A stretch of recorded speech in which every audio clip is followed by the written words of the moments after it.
नमस्ते कोनिचिवा मिन्नासान। आज हामी जापानिज भाषाको हिरागाना कसरी लेख्ने भन्ने तरिका सिक्छौँ। अब हेरौँ जापानिज भाषाको पहिलो अक्षर कसरी लेखिन्छ।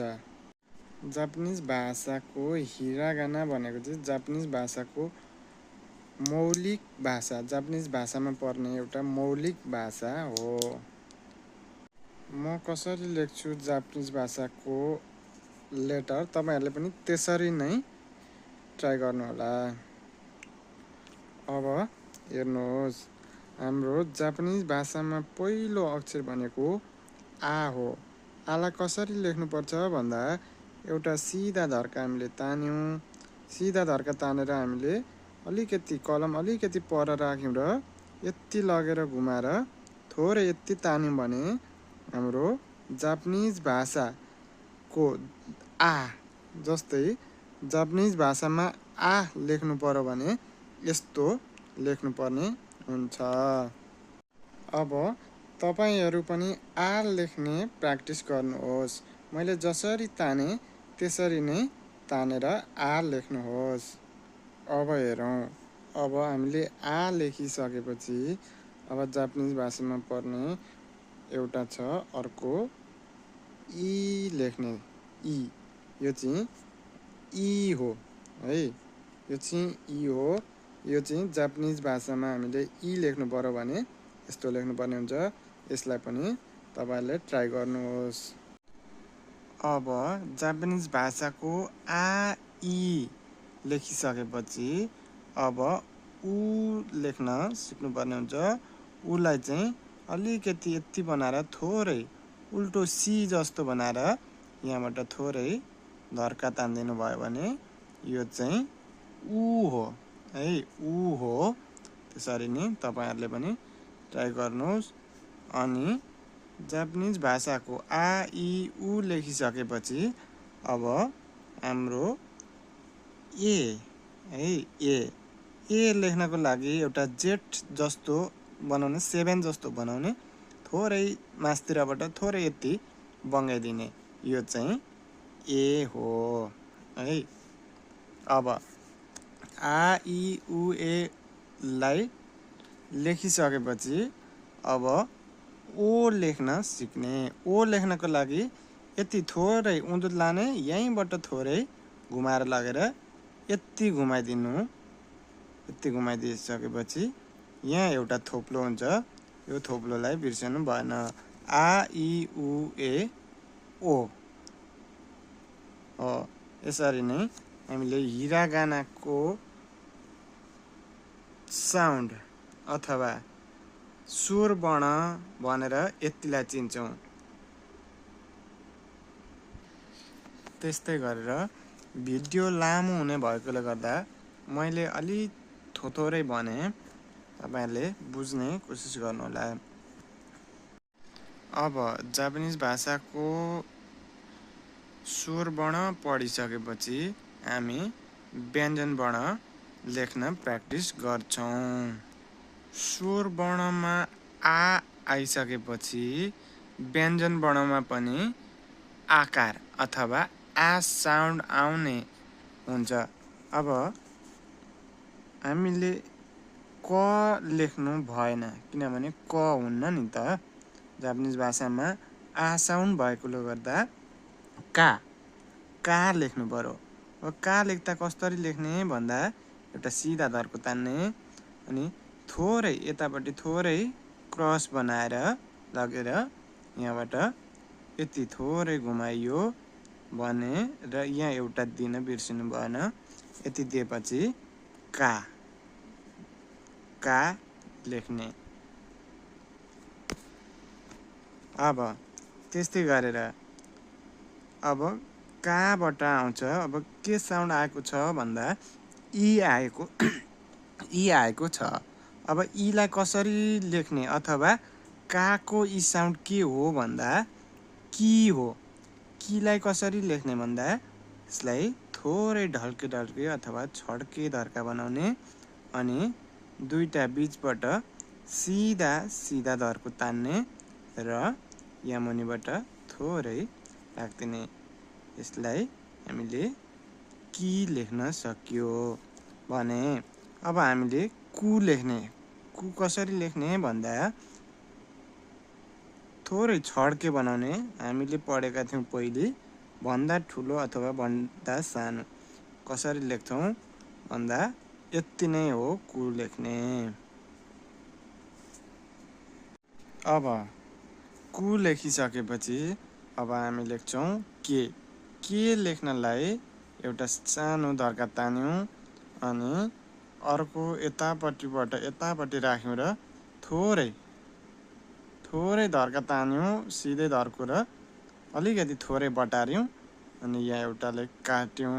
यो चाहिँ के हो भने अब को कसरी लेख्ने भन्दा एउटा सिधा धर्का तान्यौँ र थोरै परबाट अलिकति मर्काइदिउँ अनि यहाँ पनि थोरै यसरी मर्काएर लगेर सिधा धर्को तान्यौँ भने यो चाहिँ को भयो। अब हामीले आको लाइन र काको लाइन लेख्यौँ भने अब हाम्रो अर्को छ सालाई कसरी लेख्ने भन्दा एउटा छड्के धर्का बनाउने, अर्को पनि सिधा धर्को बनाइदिने र मुनिबाट थोरै यति जुन्डाइदिउँ भने हाम्रो सा भयो। अब सी कसरी लेख्ने भन्दा सीलाई थोरै ठाडो धर्का तान्ने र थोरै घुमाइदिने। जब एल जस्तो हुन्छ यसलाई चाहिँ सी हुन्छ। यो चाहिँ सी भयो भने अब सुलाई कसरी लेख्ने भन्दा एउटा थोरै धर्को सिधा ल्याएर अलिकति यता मर्काइदिनुहोस् र यहाँ सानो डल्लो बनाइदिनुहोस् अथवा गोलो बनाइदिनुहोस् अनि यहाँबाट एउटा डिग जस्तो थोरै काटेर यो चाहिँ सु भयो भने अब से लेख्नु पर्यो नि त, किनभने ए साउन्ड आएको छ त्यसले गर्दा से लेख्नु पर्यो। अब से कसरी लेख्ने भन्दा एउटा धर्को तान्ने, थोरै एल जस्तो बनाइदिने र माथि यसको र यसको टपमा बराबर होस् र अलिकति थोरै छोटो धर्का जुन्डाइदिने र यहाँबाट जहिले पनि छड्के धर्का लगाउनु पर्ने हुन्छ। यो चाहिँ से भयो भने अब हामीले लेख्नु पर्यो सो लेख्नको लागि जेठ बनाइदिनुहोस्। जेठ बनाएर थोरै सी झुन्डाइदिनुहोस्। यो चाहिँ सो भयो। अब त्यस्तै गरेर हामीले अर्को लाइन लेख्नुपर्ने छ। अब अर्को के हो भन्दा ता कसरी लेख्ने भन्दा एउटा टी लेख्ने अथवा एउटा सिधा धर्को तान्ने र टी लेख्ने, टी बनाइदिने अनि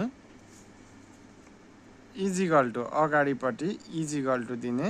यो चाहिँ ता भयो।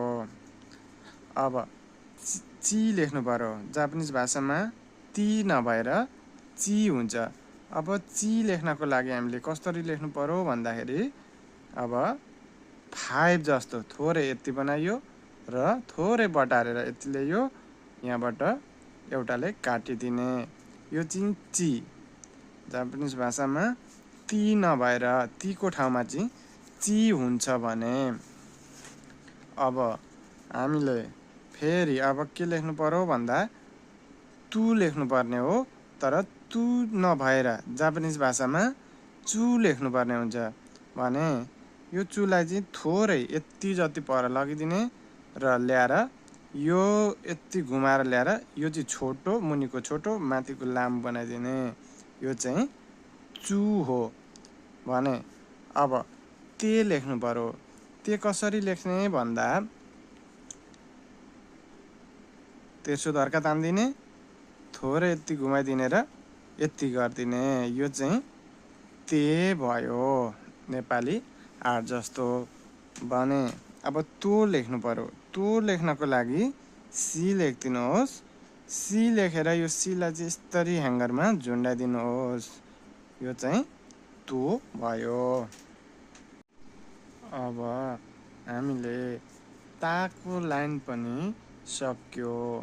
अब छ नाको लाइन।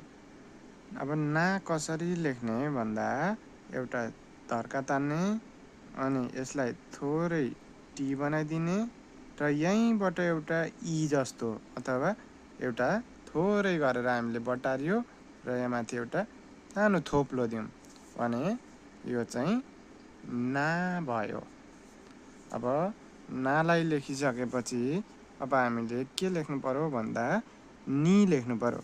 नि लेख्नको लागि हामीले एउटा सिधा धर्का तान्यौँ अनि बराबर दिउँ। यो चाहिँ नि भयो भने अब नु लेख्नको लागि एउटा हामीले छड्के सानो छोटो छड्के धर्का तान्यौँ र यहाँ राख्यौँ कलम। कलमको टुप्पो पर राख्यौँ ल तल टक्कै फेदमा ल्यायौँ कि हामीले अघि छड्के तानेको धर्काको फेदमा ल्याएर यति घुमाएर लगेर हामीले यहाँ आर जस्तो लेख्यौँ। यो चाहिँ नु भयो। नु भयो भने अब ने लेख्नु पर्यो। ने लेख्नको लागि हामीले एउटा सिधा धर्को तान्यौँ अनि यहाँ त्र जस्तो बनायौँ। त्र बनायौँ। उल्टो त्र हो कि सुल्टो त्र हो यो भिडियोलाई। अब हामीले नु लेखिसकेपछि अब ने लेख्नु पर्यो। ने लेख्नको लागि हामीले एउटा सिधा धर्को तान्यौँ र यहाँ त्र जस्तो बनायौँ र यहीँबाट लगेर हामीले आर जस्तो बनायौँ। यो चाहिँ ने भयो भने अब नो लेख्नु पर्यो। नो लेख्नको लागि थोरै यति बनायो अथवा घोप्टे ई जस्तो बनाइयो कि उँधो फर्केको ई जस्तो बनाइयो भने यो चाहिँ नो भयो। अब हामीले आ इ उ ए ओ का कि कु के को सा सी सु से सो ता ची चु ते तो ना नि नु ने नो यति लेखिसक्यौँ भने अब हामी हाको लाइनतिर जान्छौँ। अब हा कसरी लेख्ने भन्दा एउटा धर्का तान्ने सिधा धर्का तान्यौँ। अब फेरि अर्को पनि धर्का सिधा तान्नेर थोरै तल लगेर यति घुमाइदिने र सिधा तेर्सो धर्का बनाइदिने अनि बिचबाट थोरै दिने। यो चाहिँ हा भयो भने अब हि लेख्नु पर्यो। हि कसरी लेख्ने भन्दा हामीले थोरै यति तेर्सो धर्का तान्यौँ त्यस पछाडि यु जस्तो बनायौँ र यहीँबाट हामीले के गर्यौँ भन्दा थोरै बटारेर उता लग्यौँ। यो चाहिँ हि भयो। अब फु कसरी लेख्ने भन्दा फु लेख्नको लागि थोरै उल्टो सी जस्तो लेख्ने अनि मुनिबाट एउटालाई यतापट्टि र अर्को कलम यहाँ राखेर यतापट्टि अनि माथि हामीले थोरै छड्के पाराको दिउँ। यो चाहिँ फु भयो। जापानिज भाषामा हु नभएर फु हुन्छ भने अब हे लेखौँ। हे कसरी लेख्ने भन्दा एउटा छड्के धर्का तान्ने त्यस पछाडि अथवा उल्टो राइट जस्तो घोप्टे राइट जस्तो दिने। यसलाई चाहिँ हामीले गर्यौँ हे भने अब हो लेख्नको लागि एउटा सिधा धर्का तान्यौँ। जसरी हा लेख्या छ त्यसरी नै हामीले हो पनि लेख्यौँ। होलाई होको चाहिँ टपमा पनि एउटा हुन्छ। यो चाहिँ हा हि फु हे हो भयो। अब हामी अर्को लाइनमा जान्छौँ। अर्को लाइन छ मा। मा कसरी लेख्ने भन्दा सिधा धर्को तान्ने तल लगेर थोरै बटारिदिने। अघि हामीले हामा पनि त्यसरी नै बटारेका थियौँ भने होमा पनि त्यसरी बटारेका थियौँ भने यसमा चाहिँ सिधा धर्को लगेर तल लगेर बटारेर दुईटा तेर्सा धर्काले काट्यौँ। यो चाहिँ मा भयो भने अब मी लेख्नु पर्यो। मी लेख्नको लागि यति थोरै हामीले तेर्सो धर्का तान्यौँ, मुनि लग्यौँ, थोरै बटारेर लग्यौँ र यति बनायौँ र यहाँबाट हामीले छड्के धर्काले थोरै काटिदिउँ। यो चाहिँ मी भयो भने अब मी भयो भने अब हामीले मु लेख्नु पर्यो।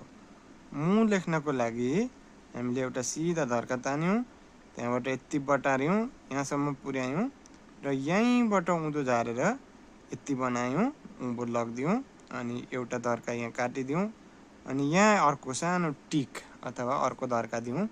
यो चाहिँ मु हो। मु भयो भने अब मे कसरी लेख्ने भन्दा हामीले एउटा थोरै छड्के धर्का राख्ने अनि यतापट्टि कलम राख्ने। यहाँ कलम राखेर ल्यायौँ, हामीले सिधै ल्यायौँ, यो छड्के धर्काको फेदफेद यता कुदाएर ल्यायौँ र यहाँबाट लगेर हामीले यति बनाइदिउँ भने यो चाहिँ मे भयो भने अब मो लेख्नु पर्यो। मो कसरी लेख्ने भन्दा हामीले एउटा सिधा धर्का तान्यौँ, त्यहाँबाट नछोडिकन कलम नछोडिकन यति लगेर थोरै घुमाइदिउँ र दुईटा तेर्सा धर्काले काटिदिउँ भने यो चाहिँ मो भयो। मिन्नासान हामीले यसरी लेख्न ट्राई गर्यौँ भने अब हामी अर्को लाइनमा जान्छौँ। अब अर्को लाइन छ जापानिज भाषामा या लेख्नको लागि हामीले एउटा सिधा धर्का तान्यौँ अनि सिधै क्रस बनाएर लगेर थोरै यति बटार्यौँ र यहाँ माथि एउटा थोप्ला दिउँ भने यो चाहिँ या भयो भने अब जापानिज भाषामा यी हुँदैन, किनभने हाम्रो माथि नै हामीले ई लेखेका छौँ। ई र यी भन्नु उस्तै हुन्छ अरे, त्यसले गर्दा यो ई र यी उस्तै साउन्ड आउने भएकोले गर्दाखेरि हामीले यहाँ यी नलेखेर अथवा यहाँ हामी केही नै लेख्दैनौँ कि यसको साउन्ड यी भन्ने साउन्डै हुँदैन, एउटै साउन्ड सुनिने भएकोले गर्दा माथिको ईले नै काम गर्ने हुन्छ। त्यसले गर्दा यी लेखिएन भने अब हामीले यु लेख्नको लागि हामीले के गर्यौँ भन्दा सिधा धर्को तान्यौँ, यहाँबाट थोरै यति बटारिदिउँ भने यहाँबाट थोरै यति काटिदिउँ, हामीले यति काटिदिउँ भने यु हुन्छ। अब ये भन्नु र ए भन्नु पनि उस्तै साउन्ड सुनिने भएकोले गर्दा हामीले ये को ठाउँमा पनि केही लेख्यौँ, किनभने जापानिजमा ये हुन्न। अनि अब यो लेख्नु पर्यो।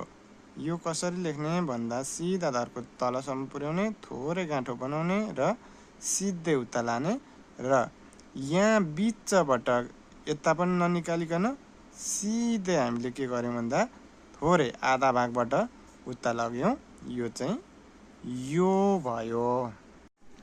हामीले याको लाइन सकेपछि अब हामी राको लाइनतिर जान्छौँ। रा अब हामीले कसरी रा लेख्ने भन्दा एउटा सिधा धर्का तान्ने अनि यहाँबाट यति घुमाइदिने र यहाँबाट एउटा छड्के धर्का दिने, यसलाई चाहिँ रा भयो भने अब हामीले री कसरी लेख्छौँ भन्दा एउटा सिधा धर्का तान्छौँ अनि यतापट्टिको धर्का अलिकति मासतिर लामोबाट ल्याएर तल पनि थोरै लामो बनाएर थोरै यतापट्टि घुमाइदिन्छौँ, यो चाहिँ री भयो भने अब रु लेख्नको लागि हामीले सिधा धर्का तान्यौँ, त्यहाँबाट अलिकति 3 जस्तो बनाएर ल्याएर थोरै ठोक्कायौँ कि गाँठो पार्यौँ, मुनि पनि निकाल्यौँ न, यो चाहिँ रु भयो भने अब रे लेख्नको लागि यता हामीले त्र जस्तो बनायौँ, थोरै यतापट्टि लग्यौँ र यसो उँभो घुमाइदिउँ, यो चाहिँ रे भयो भने अब हामीले रो लेख्नको लागि हामीले 3 जस्तो लेख्यौँ भने रो भयो। भने अब हामीले के लेख्छौँ भन्दा वा लेख्छौँ। वा चाहिँ हामीले त्र जस्तो बनायौँ अनि यहाँबाट लगेर थोरै यस्तो बनायौँ। अघि हामीले रे त्र जस्तो बनाएर थोरै परतिर लगेर उँभो घुमाएको थियौँ भने हामीले वालाई चाहिँ त्र जस्तो बनायौँ र यस्तो भयो, वा भयो। भने वाको लाइनमा वी हुँदैन, वु हुँदैन, वे हुँदैन। अब एकैचोटि हामी वोमा गयौँ। वो लेख्नको लागि एउटा सिधा धर्का तान्यौँ, थोरै यति माथि लग्यौँ कि यति माथि लगेर थोरै यति लगेर थोरै कुप्रो बनायौँ र यहाँबाट सीले हामीले थोरै सीले काट्यौँ र यहाँ एउटा डिग जस्तो दियौँ। यो चाहिँ वो भयो। भने अब हामीलाई एउटा छ लास्टमा छ